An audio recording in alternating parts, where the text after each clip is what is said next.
శ్రీగురుభ్యో నమః. శ్రీకృష్ణాయ పరమాత్మనే నమః. భగవద్గీత ఆత్మ సంయమ యోగంలో ఈరోజు మనం 25, 26 శ్లోకాలను తెలుసుకుందాం.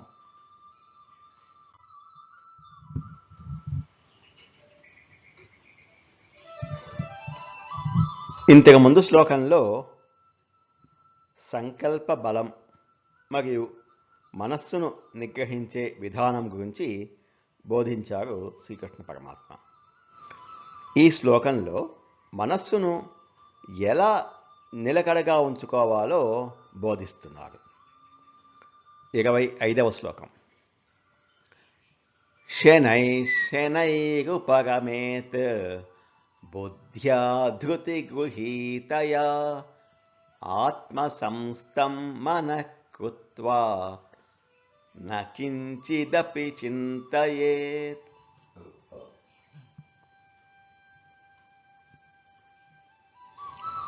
శనైః శనైః ఉపగమేత్ బుద్ధ్యా ధృతి గృహీతయా. ధైర్యముతో కూడిన బుద్ధిచే, అంటే నిశ్చయాత్మకమైన బుద్ధిచే, ధృతి గృహీతయా మెల్లమెల్లగా సాధన చేస్తూ, శనై శనై కోరికలు అనుబంధాల నుండి విముక్తి అంటే ఉపగతి పొందవలెను.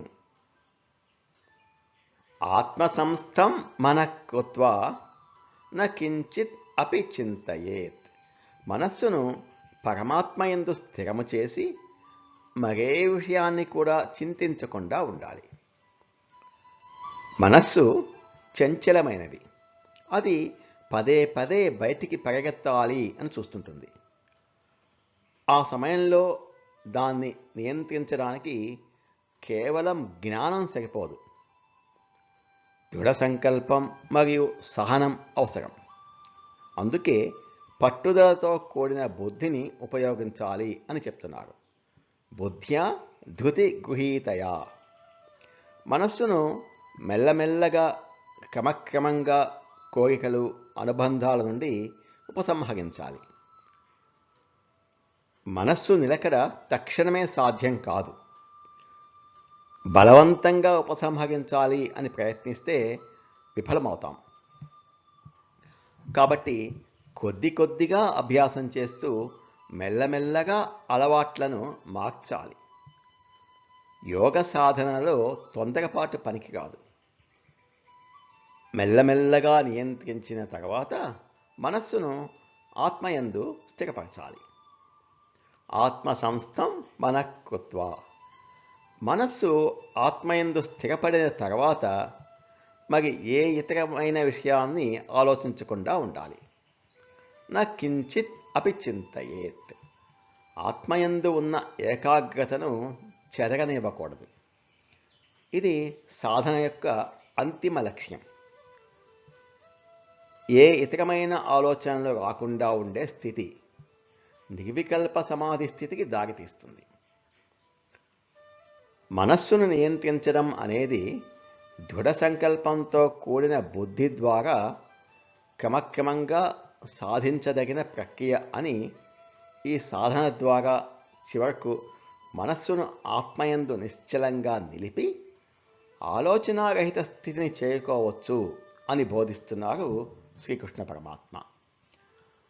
శనై శనైరుపగమేత్ బుద్ధ్యా ధృతి గృహీతయా ఆత్మసంస్థం మనః కృత్వా న కించిత్ అపి చింతయేత్. నిశ్చయాత్మకమైన బుద్ధి ద్వారా మెల్లమెల్లగా క్రమక్రమంగా కోరికలు అనుబంధాల నుండి విముక్తి అంటే ఉపగతి పొందాలి. తర్వాత మనస్సును ఆత్మయందే స్థిరపరచి ఇంకా వేరే విషయాన్ని ఏదీ కూడా చింతించకుండా ఉండాలి. 26వ శ్లోకం. ఈ శ్లోకంలో చంచలమైన మనస్సును నియంత్రించే విధానాన్ని మరియు యోగాభ్యాసంలో ప్రధాన సవాలును ఎలా అధిగమించాలో వివరిస్తున్నారు. 26వ శ్లోకం. యతో యతో నిశ్చగతి మనశ్చంచలమస్థిరం తతస్తతో నియమ్యైతత్ ఆత్మనేవ వశం నయేత్. యతః యతః నిశ్చరతి మనః చంచలం అస్థిరం. చపల స్వభావము కలది, అస్థిరమైన నిలకడ లేని మనస్సు ఎచ్చటచ్చటకు ఏ ఏ విషయాల వైపు నిశ్చరతి సంచరించుచున్నదో తతః తతః నియమ్య ఏతత్ ఆత్మని ఏవ వశం న ఏత్. ఆయా విషయముల నుండి ఆ మనస్సును మరల్చి దానిని ఆత్మయందే స్థిరముగా నిలుపవలెను. చంచలమైన అస్థిరమైన నిలకడ లేని మనస్సు ఏ ఏ విషయాల నుండి బయటకు వెళుతుందో ఆయా విషయాల నుండి దానిని వెనక్కు మళ్ళించి ఆత్మయందే పూర్తిగా నియంత్రించాలి. ఇంతకుముందు శ్లోకంలో 25వ శ్లోకంలో మనస్సును క్రమంగా స్థిరపరచాలి అని చెప్పారు. అయితే మనస్సు సహజంగానే చంచలమైంది కాబట్టి ప్రయత్నం చేసినా అది పదే పదే వెళ్ళిపోతుంటుంది. ఈ శ్లోకం ఆ సమస్యను ఆచరణాత్మక పరిష్కారాన్ని అందిస్తుంది. మనస్సు యొక్క ప్రధాన లక్షణం నిలకడ లేకపోవటం, చంచలం. స్థిరంగా ఒక చోట ఉండకపోవటం, అస్థిరం. మనస్సు ఏ ఏ విషయాలపైకి బయటకు వెళ్తోందో అంటే కోరికలు, భయాలు, గతానికి సంబంధించిన వాటిని జ్ఞప్తికి తెచ్చుకోవటం, గతానికి సంబంధించిన ఆలోచనలు, భవిష్యత్తుకు సంబంధించిన ప్రణాళికలు వంటి వాటిపైకి మనం ధ్యానం చేస్తున్న సమయంలో మనస్సు సహజంగా వెళ్తుంటుంది. యతో యతో నిశ్చరతి మనశ్చంచలం అస్థిరం. మనస్సు ఏ ఏ విషయాలపైకి వెళ్తోందో ఆయా విషయాల నుండి దానిని నియంత్రించి అంటే వెనక్కి తీసుకురావాలి. తతస్తతో నియమ్యై తత్.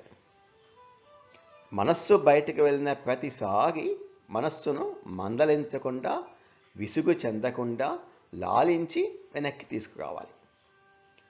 అలా వెనుకకు మళ్లించిన మనస్సును ఆత్మయందే పూర్తిగా నిలపాలి. ఆత్మన్ ఏవ వశం న ఏత్. మనస్సును అధీనంలో ఉంచుకోవటానికి ప్రత్యేకమైన సాధన అవసరం. 1 గంట ధ్యానం చేయాలంటే దానికి ముందు కావలసిన క్రమశిక్షణ, సంయమనంతో 24 గంటలు పాటించాలి. రోజంతా టీవీలో రకరకాల కార్యక్రమాలు చూసి ధ్యానంలో కూర్చుంటే అవే దృశ్యాలు మనకు ధ్యానంలో కనబడతాయి. ధ్యానానికి ప్రాతకాలం సరైనది. ఆ సమయంలో కోలాహలం లేని ఒక చక్కటి ప్రశాంతత ఉంటుంది. ఆ ప్రశాంతత మన మనస్సు లోపలికి కూడా వస్తుంది. అప్పుడు మనస్సు చలించకుండా స్థిరంగా ఉంటుంది. ధ్యాన యోగి క్రమశిక్షణతో ఉండాలి. ధ్యాన యోగి మనస్సు యొక్క చర్యలను బాగా గమనిస్తుండాలి. యోగ సాధన అనేది మనస్సును ఒకేసారి ఆపడం కాదు, అది నిరంతర సాధన. మనస్సు ఎంత చంచలమైనది అయినా కూడా యోగి పట్టుదలతో, బుద్ధి బలంతో దాన్ని వెనక్కి తీసుకువస్తూ చివరికి ఆత్మపై స్థిరంగా నిలిచేలా చేయాలి. పదే పదే ప్రయత్నించడం ఇక్కడ గమనించాల్సిన విషయం. యతో యతో నిశ్చరతి మనశ్చంచలమస్థిరం తతస్తతో నియమ్యైతత్ ఆత్మనేవ వశం నయేత్. చంచలమైన, అస్థిరమైన, నిలకడ లేని మనస్సు ఏ ఏ విషయాల నుండి బయటకు వెళ్తోందో ఆయా విషయాల నుండి దాన్ని వెనక్కి మళ్లించి ఆత్మయందే పూర్తిగా నియంత్రించాలి అంటున్నారు శ్రీకృష్ణ పరమాత్మ. నమో భగవతే వాసుదేవాయ. ఏతత్ ఫలం శ్రీకృష్ణార్పణమస్తు. స్వస్తి.